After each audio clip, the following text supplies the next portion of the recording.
Bonjour à tous. Alors aujourd'hui on retrouve une vidéo un peu spéciale qui n'est pas dans mes habitudes au niveau du Lego.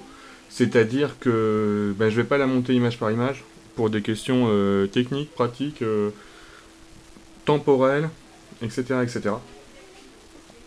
Donc avec la boîte du 7965, le Faucon Millennium. Euh, J'ai plus la date en tête mais vous verrez ça sur le blog dans l'article. Assez récent, hein, il doit être de 2012 je crois, hein, 2000, oui. Donc voilà, on voit que c'est une grosse boîte. J'ai mon studio qui est un peu trop petit, donc on va se débrouiller. Et puis je vais le monter en plusieurs fois, vous montrer plusieurs étapes en vidéo, et puis on regardera surtout à la fin ce qu'il donne. Alors si on regarde un peu de l'autre côté de la boîte, on voit déjà bon, les traditionnels pubs pour les autres sets. Une photo du vaisseau ouvert et puis deux trois petites scénettes derrière. Petite pub pour Lego Star Wars 3 également. Et puis voilà, on a fait le tour. Donc maintenant il va falloir ouvrir. C'est scotché, fixé à plusieurs endroits comme ceci. Donc je vais donner un petit coup de cutter dedans. Bon bah voilà, première ouverture. Il y a du sac, hein, jusqu'au numéro 6. Il y a de quoi faire, les manuels sont au fond. On va prendre le manuel et puis on se retrouve juste après pour le début du montage. Voilà, bon, alors quand on sort les manuels, ils sont dans cette pochette. Alors rien n'est laissé au hasard, hein, il y a même une planchette carton pour protéger. Malheureusement, ce qu'on voit tout de suite, ce sont les stickers. Dommage que sur un set comme celui-ci, ce ne soit pas des pièces sérigraphiées. Mais bon, c'est une habitude maintenant, les sets Star Wars, c'est stickers. Et c'est bien dommage. Alors, quand on sort le tout, on a donc la planche de stickers qui doit aller un peu partout. Et puis, deux livrets, numérotés 1 et 2, dans lequel j'imagine que voilà, on a les différentes étapes bien sûr. Ça commence directement avec les personnages. Et puis à la fin du 2, à mon avis, on a la liste des pièces. Alors on a quelques publicités. Et bien entendu, la liste des pièces du set. Bon je crois qu'il n'y a plus qu'à. Hein, on va y aller. Donc voici le contenu du premier sac. De la petite pièce, de la pièce plus grosse. Alors ça c'est le genre de pièce que j'aime pas particulièrement. Hein, qui pourrait être fait avec 4 pièces assez facilement. Mais bon. Hein. Voilà. Bon. Je monte les persos et je vous remonte ça tout de suite. Alors côté perso, on a donc un Vador classique avec la tête grise et amochée. Un Han Solo assez simple au niveau du torse qui n'a qu'un visage. Une Leia qui, elle, possède deux expressions. Hop.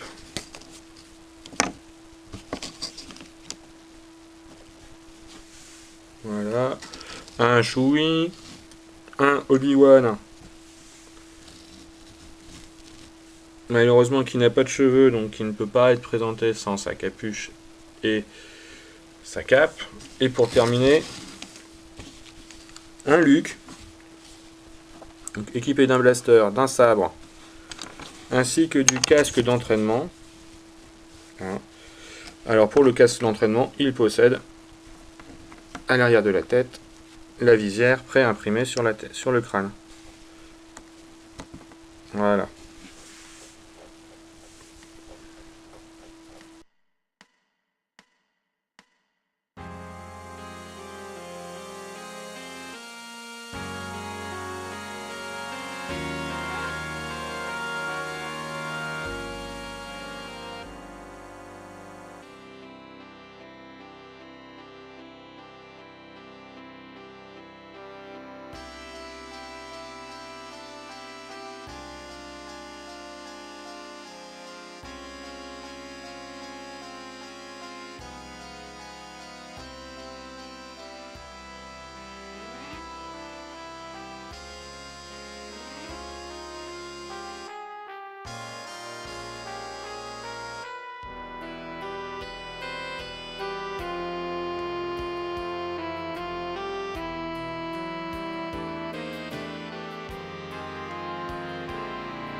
Bon bah voilà, on arrive donc à la fin de la première phase de construction des 3 premiers sachets 1. Bon bah on devine la base du vaisseau. Une trappe ici, je sais pas encore à quoi ça va servir. J'ai pas étudié le détail, donc je découvre en fait en même temps que vous ce que donne le tout. Donc voilà, on va s'y mettre, prendre les sachets 2 et puis on verra la suite. Ce que ça donne.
Voilà, la deuxième étape terminée, on a une approche de ce qu'est l'aménagement intérieur du faucon.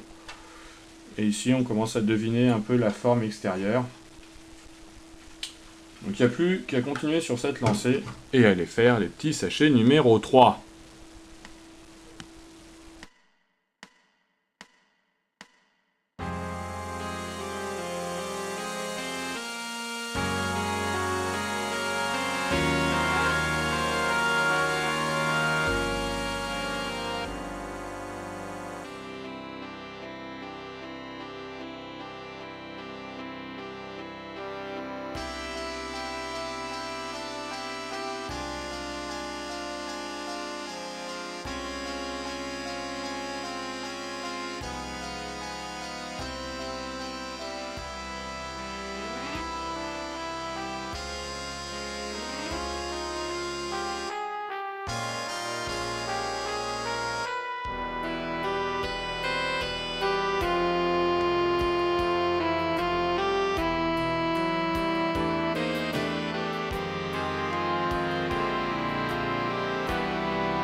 Voilà, étape 3 terminée. On voit se profiler le tour du faucon. Je savais pas du tout comment allait être faite la forme arrondie. C'est plutôt bien vu. Allez, c'est parti pour l'étape 4. Mais c'est pas.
Alors voici le faucon terminé.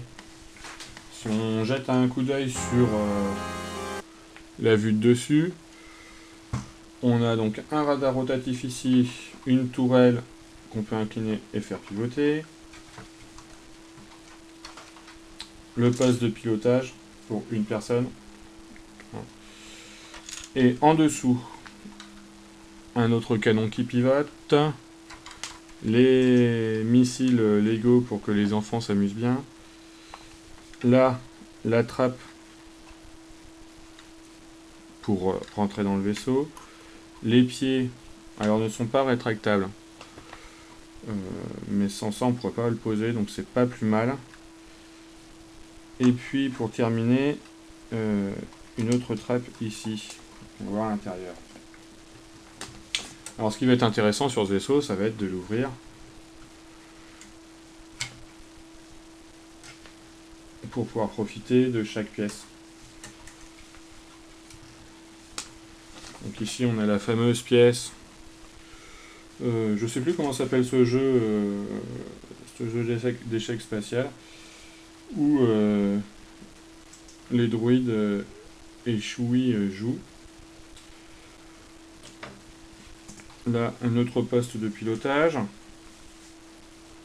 Alors on peut y placer assez facilement les personnages, hein, une fois que tout est ouvert, tout est vraiment très accessible. Si on continue le tour,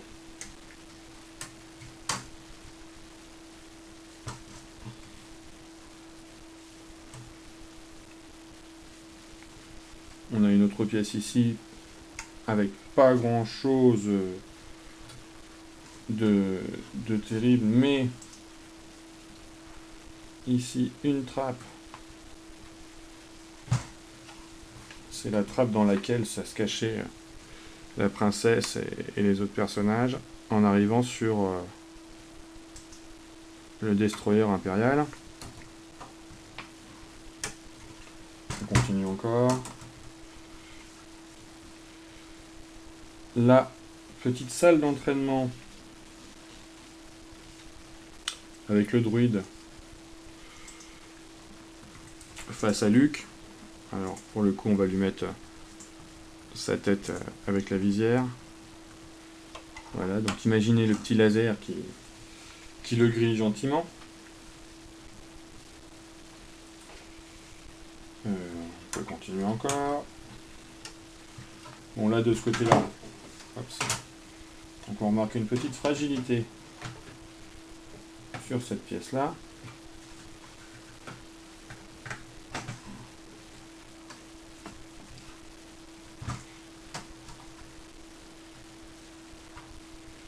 Bon, pas grand chose à voir ici. Le truc intéressant, ça va être le cockpit. Alors on peut très bien y placer n'importe lequel des personnages.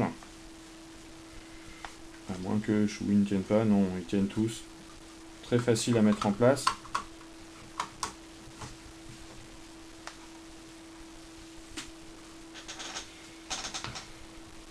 Quoi d'autre? Ah oui. Ici, on a les deux endroits où se mettent Luke et Anne pour tirer sur les ennemis. Alors je vais le faire parce que quand même il faut voir ce que ça donne. Mais je trouve que c'est pas quelque chose de très très intéressant, hein, parce que là c'est un coin perdu.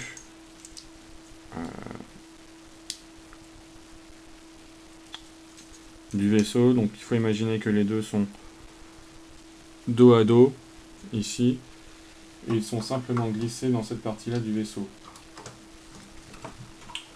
Donc quand ils sont dedans, ils disparaissent totalement,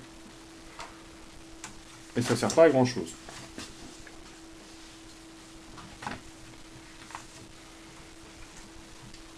Voilà, je crois qu'on a fait le tour.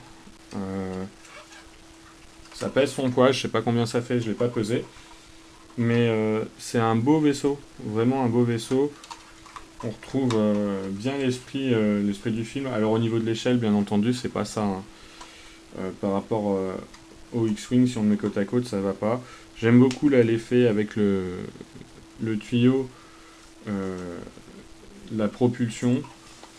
Non, c'est très très chouette. Alors, parmi les personnages, Dark Vador, on l'a vu tout à l'heure, je sais pas ce qu'il vient faire là. Le vilain, c'est super. On peut le mettre face au faucon, et puis alors, il a l'air beau, il a l'air brave là. Donc voilà, Obi-Wan, donc dommage qu'il n'ait pas une coiffure en plus, pour éviter la capuche. Et Leia avec la version macaron. C'est assez sympa. Voilà, je pense que cette fois-ci on a fait le tour du Faucon Millennium. Sur ce, je vous dis à bientôt sur Ambrock et bonne Chine.